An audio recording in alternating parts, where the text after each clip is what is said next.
ഈ കോഴിക്കോട് ജയലക്ഷ്മി സിൽക്സിലുണ്ടായ തീപിടുത്തത്തിന്റെ അപ്ഡേറ്റിലേക്ക് പോയാൽ ഇതിൽ ഇന്ന് ഫയർഫോഴ്സ് ഉദ്യോഗസ്ഥർ പ്രാഥമിക റിപ്പോർട്ട് നൽകുന്ന ദിവസമാണ്. കെട്ടിടത്തിൽ ഇപ്പോൾ പ്രാഥമിക പരിശോധന നടക്കുന്നുണ്ട്. CCTV ദൃശ്യങ്ങൾ അടക്കം പരിശോധിച്ച ശേഷമായിരിക്കും റിപ്പോർട്ട് നൽകുക.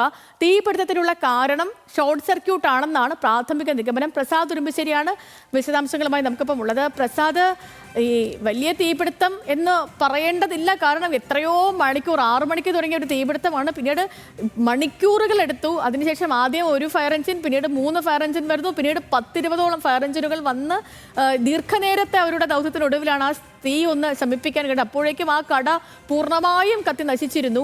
ഈ സാധന സാമഗ്രികളൊക്കെയും ഈ പൂർണ്ണമായും പോയി.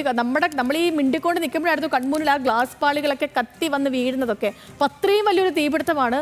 ഈ ഷോർട്ട് സർക്യൂട്ടിനപ്പുറം മറ്റ് എന്തൊക്കെ അന്വേഷണങ്ങളാണ് നടക്കുന്നത്? ഈ ലക്ഷങ്ങളല്ല കോടികളുടെ നഷ്ടമായിരിക്കും അല്ലേ പ്രസാദ്? തീർച്ചയായും സദലക്ഷ്മി, കോടികളുടെ നാശനഷ്ടം തന്നെയാണ്. ഇന്നിപ്പോൾ വിദഗ്ധ സംഘം, അതായത് ഫയർഫോഴ്സിന്റെ അവരുടെ വിദഗ്ധ സംഘം സ്ഥലത്ത് പരിശോധന നടത്തുകയും CCTV ഉൾപ്പെടെ പരിശോധിക്കുകയും ചെയ്യും. എങ്ങനെയാണ് ഈ തീപിടുത്തം ഉണ്ടായിട്ടുള്ളത് എന്നാണ്.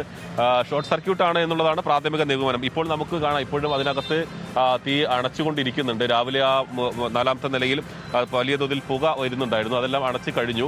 ഇന്ന് പുലർച്ചെ 3 മണിയോടുകൂടിയാണ്, ഏറെക്കുറെ 6 മണിയോടുകൂടി തുടങ്ങിയ തീപിടുത്തം പൂർണ്ണമായും അണച്ചപ്പോൾ പുലർച്ചെ 3 മണിയോടുകൂടിയാണ് അത് കഴിഞ്ഞിട്ടുള്ളത്. ഇനിയിപ്പോൾ എങ്ങനെയാണ് തീപിടുത്തം ഉണ്ടായത് എന്നുള്ളതാണ്. 2023 ഇതിനു മുമ്പ് ജയലക്ഷ്മി സിൽക്സിൽ തീപിടുത്തം ഉണ്ടായത്. അന്ന് പക്ഷേ വലിയ നഷ്ടം, 4 കോടിയോളം രൂപയുടെ നഷ്ടം ഉണ്ടായിട്ടുള്ളത്. ഇപ്പോൾ വരാനിരിക്കുന്ന ഇപ്പം വസ്ത്ര വ്യാപാരികളെ സംബന്ധിച്ചിടത്തോളം വലിയൊരു സീസണാണ്. അവർക്ക് വിവാഹം, അതോടൊപ്പം തന്നെ റംസാൻ വരുന്നു, വിഷു വരുന്നു.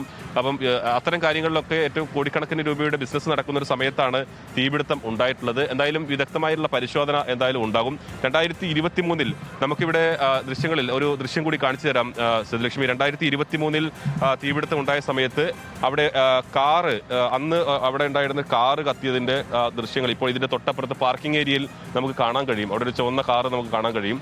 ആ കാറ് അന്ന് തീപിടിച്ചതാണ്, അന്ന് അവിടുന്ന് മാറ്റിയിട്ടതാണ്. അപ്പോൾ അന്ന് വലിയൊരു തീപിടുത്തമാണ് ഉണ്ടായിട്ടുള്ളത്. നമുക്ക് ഇപ്പോൾ അതിന് സമാനമായ സാഹചര്യത്തിൽ തന്നെ വലിയ നഷ്ടം ഉണ്ടായിട്ടുണ്ട്. ആളുകൾക്കൊന്നും തന്നെ വലിയ പരിക്ക് പറ്റാത്തത് നമുക്ക് അതിന്റെ ഒരു ആശ്വാസം എന്ന് തന്നെ പറയാം.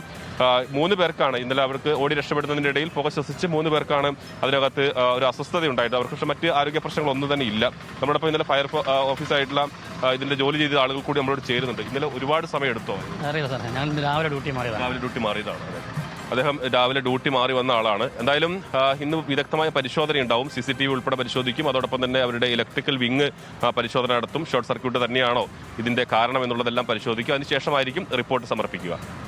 ഓക്കെ പ്രസാദ്, നമുക്ക് പ്രിയപ്പെട്ട പ്രേക്ഷകരെ കണ്ടതുപോലെ തന്നെ അതിൻ്റെ ഇന്നത്തെ ദൃശ്യങ്ങളാണ് ഇപ്പോൾ പ്രസാദ് നമുക്ക് കാണിച്ചു തന്നത്. അപ്പം അത് കാണുമ്പോൾ അറിയാലോ അത് എത്ര കണ്ടായിരുന്നു ആ അപകടത്തിൻ്റെ വ്യാപ്തി എന്നുള്ളത്.